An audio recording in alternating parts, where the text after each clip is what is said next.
നമ്മളിന്ന് പറയുന്നത് ഒരു PSC ഉദ്യോഗാർത്ഥിക്ക് എങ്ങനെ കൺസിസ്റ്റൻസിയോടെ പഠിച്ചു തുടങ്ങാം എന്നതിനെ പറ്റിയിട്ടാണ്. അപ്പം പഠിച്ച് വരുന്നവർക്ക് ഇതിൻ്റെ ആവശ്യമില്ല. പക്ഷെ പഠിച്ച് തുടങ്ങുമ്പോൾ നമുക്കൊരു ട്രാക്ക് കിട്ടാതെ നിൽക്കുന്ന കുറേ ആൾക്കാരുണ്ടെന്ന് എനിക്കറിയാം. ഞാനും ഇതേപോലെ പലപ്പോഴും തനിയിരുന്ന് പഠിക്കാനും ഒക്കെ നോക്കിയിട്ടുണ്ട്. യൂട്യൂബ് വീഡിയോസൊക്കെ നോക്കിയിട്ട് ഇന്ന് തൊട്ട് ഞാൻ PSCക്ക് പ്രിപ്പയർ ചെയ്ത് തുടങ്ങുകയാണ് എന്നൊക്കെ വിചാരിച്ചിട്ട് തുടങ്ങും. പക്ഷേ അത് 1-2 ദിവസം കൊണ്ട് ചിലപ്പോൾ ആ ദിവസം തന്നെ അത് മുടങ്ങിപ്പോകും. പിന്നീട് ഒരിക്കലും നമ്മളതിലേക്ക് തിരിച്ചു വരില്ല കുറേ നാളത്തേക്ക്.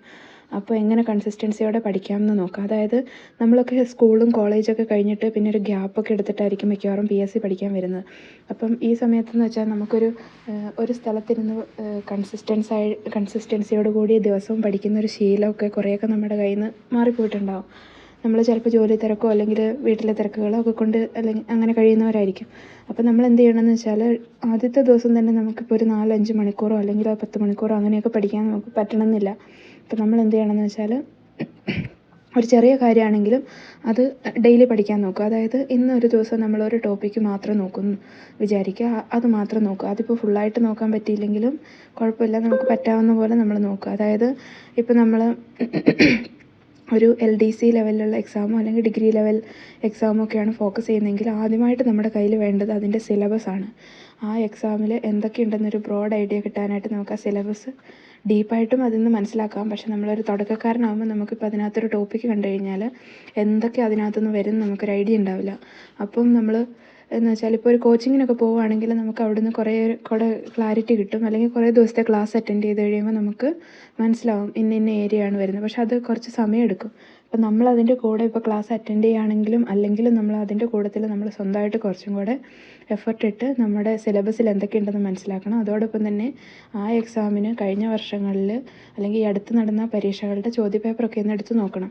നമ്മൾ എഴുതിയിട്ടുണ്ടെങ്കിൽ നമുക്കൊരു ഐഡിയ ഉണ്ടാവും എങ്ങനെയൊക്കെയാണ് ചോദിക്കുകയെന്ന്. പക്ഷേ എന്നാലും നമ്മൾ പഠിക്കാത്ത ഒരാൾ എക്സാം എഴുതിയതാണെങ്കിൽ നമുക്കിത് ഏത് ഏരിയയിൽ നിന്ന് വന്നതാണ്, ഏത് സബ്ജക്റ്റാണെന്ന് നമ്മൾ ഒരിക്കലും അതിനെപ്പറ്റി ചിന്തിച്ചിട്ടുണ്ടാവില്ല.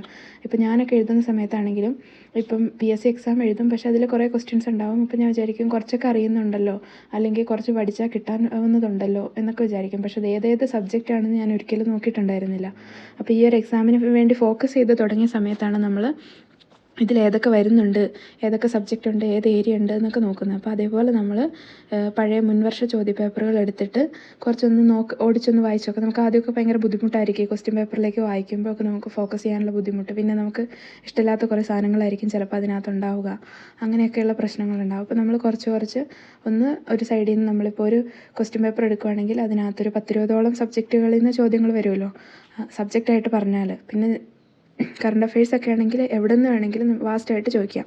അപ്പോൾ നമ്മൾ എന്ത് ചെയ്യണമെന്ന് വെച്ച് കഴിഞ്ഞാൽ ഇപ്പം നമ്മളൊരു ക്വസ്റ്റ്യൻ പേപ്പർ എടുത്തു കഴിഞ്ഞാൽ അതിനകത്ത് LDCയുടെ ഒക്കെ ആണെങ്കിൽ ഒരു 10 മാർക്ക് മലയാളം അല്ലെങ്കിൽ 10 മാർക്ക് ഇംഗ്ലീഷ്, 10 മാർക്ക് മാത്സ്, പിന്നെ ബാക്കിയുള്ള സബ്ജക്റ്റ് 5 മാർക്കൊക്കെ വെച്ചിട്ടായിരിക്കും. അപ്പോൾ നമ്മൾ ഒരു ഏരിയ കണ്ടുപിടിച്ചിട്ട് അതിനകത്തുനിന്ന് ഇപ്പം മാത്സ് ആണെങ്കിൽ 10 ചോദ്യം വന്നിട്ടുണ്ടെങ്കിൽ ആ 10 ചോദ്യം നമുക്ക് ഏതൊക്കെ ഏരിയ എന്നാണ് നമ്മളൊന്ന് നോക്കുക. എന്നിട്ട് ആ സിലബസും കൂടെ വെച്ച് നോക്കുക. അങ്ങനെയൊക്കെ നമ്മൾ കുറേ ദിവസം എടുത്തിട്ടാണ് നമ്മൾ ഈ സിലബസൊക്കെ ഷോർട്ട് ലിസ്റ്റ് ചെയ്ത് ചെയ്യാൻ പറ്റുള്ളൂ. പെട്ടെന്നൊരു ഇടിപിടിയും നമുക്ക് വിചാരിച്ചാൽ നടക്കുന്ന കാര്യമല്ല. ഇതിനെന്തായാലും സമയമെടുക്കും. അപ്പോൾ നമ്മൾ എന്ത് ചെയ്യണമെന്ന് വെച്ചാൽ നമ്മുടെ പഠനത്തിലൊരു കൺസിസ്റ്റൻസി കൊണ്ടുവരികയാണ് ആദ്യം ചെയ്യേണ്ടത്. അതായത് നമുക്കൊരു ദിവസം അരമണിക്കൂറാണ് പഠിക്കാൻ പറ്റുന്നതെന്നുണ്ടെങ്കിലും ആ അരമണിക്കൂർ നമ്മൾ ഫുള്ളി ഫോക്കസ്ഡ് ആയിട്ടിരിക്കുക. പിന്നെ മൊബൈൽ ഫോൺ എന്ന് പറയുന്നതായിരിക്കും നമ്മുടെ ഏറ്റവും വലിയൊരു ഡിസ്ട്രാക്ഷൻ. അല്ലെങ്കിൽ വീട്ടിൽ കുറേ ആൾക്കാരൊക്കെ ഉണ്ടെങ്കിലും ചിലപ്പോൾ നമുക്ക് കുറേ കാര്യങ്ങൾ ചെയ്ത് തീർക്കാനൊക്കെ ഉണ്ടാവും. അപ്പോൾ അതിൽ നിന്നൊക്കെ മാറിയിട്ട് നമ്മുടേതായ ഒരു ടൈം കണ്ടുപിടിച്ചിട്ട് നമ്മൾ ആ ഒരു സമയത്ത് ഫോക്കസ്ഡ് ആയിട്ടിരിക്കാൻ ശ്രമിക്കണം. അതിപ്പോൾ പല മെത്തേഡ് വഴി നമ്മൾക്ക് പഠിക്കാമല്ലോ. ഒന്നെങ്കിൽ ക്ലാസ് അറ്റൻഡ് ചെയ്യാം, അല്ലെങ്കിൽ യൂട്യൂബിലെ വീഡിയോസ് നോക്കാം, ഇല്ലെങ്കിൽ ഇപ്പോൾ AI ടൂൾസൊക്കെ വെച്ചിട്ട് തന്നെ പഠിക്കാം. അപ്പോൾ നമ്മുടെ കയ്യിൽ ഫസ്റ്റ് വേണ്ട 2 സാധനങ്ങളാണ്. ഒന്ന് സിലബസും പിന്നെ മുൻവർഷ ചോദ്യപേപ്പറുകൾ ടെലഗ്രാമിലും PSCയുടെ വെബ്സൈറ്റിലും അങ്ങനെ പലയിടത്തു നിന്നും നമുക്ക് ആ ക്വസ്റ്റ്യൻ പേപ്പറുകളൊക്കെ കിട്ടും. അപ്പോൾ അതൊക്കെ എടുത്ത് നോക്കാൻ പഠിക്കണം. പിന്നെ നമ്മൾ ഡെയിലി ന്യൂസ് പേപ്പർ വായിക്കുന്ന ഒരു ശീലം ഉണ്ടാക്കണം. കറണ്ട് അഫയേഴ്സ്, പിന്നെ തൊഴിൽ വീഥി പോലുള്ള മാഗസിൻസ് ഉണ്ടെങ്കിൽ തൊഴിൽ വീഥിയിലൊക്കെ കറണ്ട് അഫയേഴ്സ് ഉണ്ടാവും. അതിനകത്ത് മുൻവർഷ ചോദ്യപേപ്പറുകൾ ഉണ്ടാവും.